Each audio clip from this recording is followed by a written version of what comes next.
Hi, I've got something you'll be interested in. Those performance upgrades we discussed after the last race. They're on the car and the data looks promising. Take a look at the details.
Hi, just letting you know that we've had the team's expectations through for the upcoming qualifying session.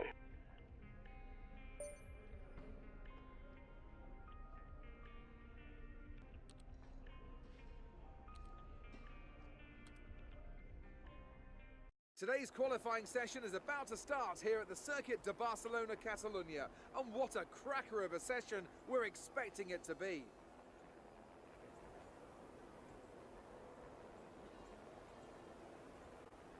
Drivers tend to complain about tyre wear around this track, and the compounds on offer this weekend aren't likely to put that issue to bed. Is this going to be about who can make the tyres last? Tyre wear will probably be the dominating factor around this track. It's so easy to use up the life in your tyres as you seek to find the lap time. If you have a good balance to begin with, like the Mercedes and Red Bull, you'll always stand a better chance.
Hi, it's Emma here.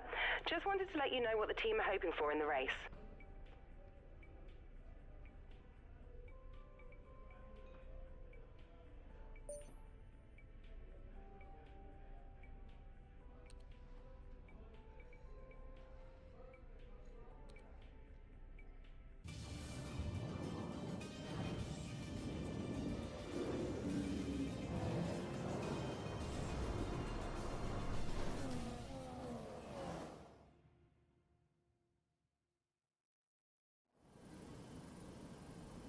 Good afternoon from a very familiar setting. It's race day here in Spain, and with everything still to play for in the championship battle, there's no room for mistakes in a Grand Prix that's well known for creating them.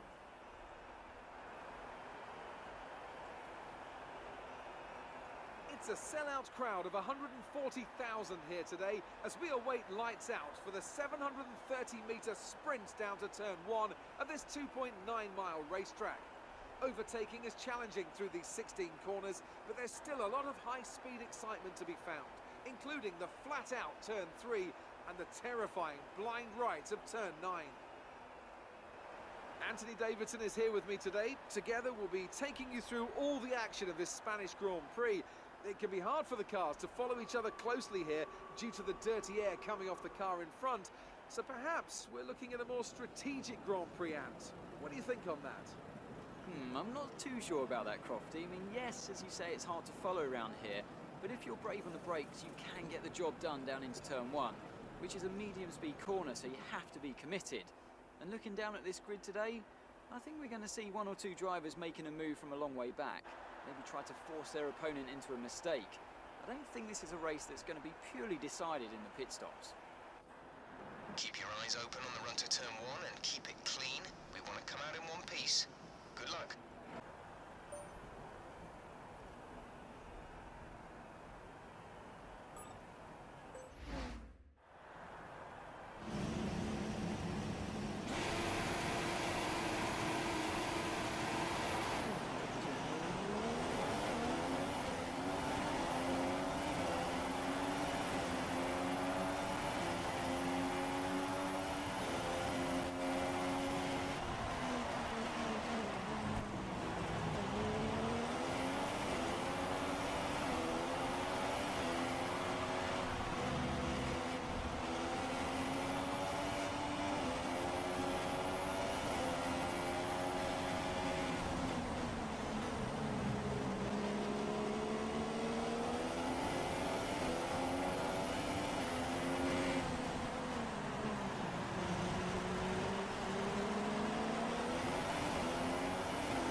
Brilliant stuff from Mercedes today. That's another historic win.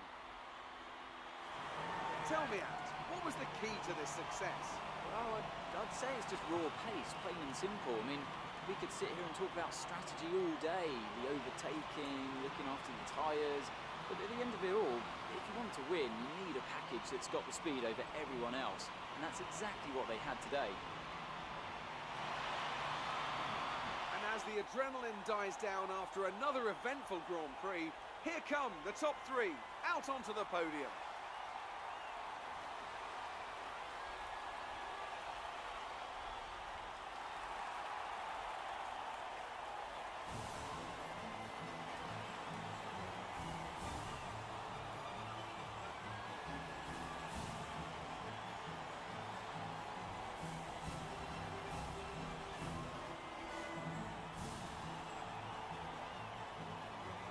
So then, it's time to see how this result affects the Drivers' Championship. It's a good result for Lewis Hamilton, who moves further ahead at the top of the table. Moving on to the driver of the day then. Anthony Davidson, who would you go for? For my money, it's definitely the Manor driver. They did a great job at getting the most out of their tyres without losing pace, something that's a very handy skill to have in modern-day Formula One. And now let's take a look at the Constructors' standings. We saw a dip in form from the championship leaders today. Their lead has taken a significant blow. After all this drama, you'd be mad not to join us for the next race. We hope to see you then.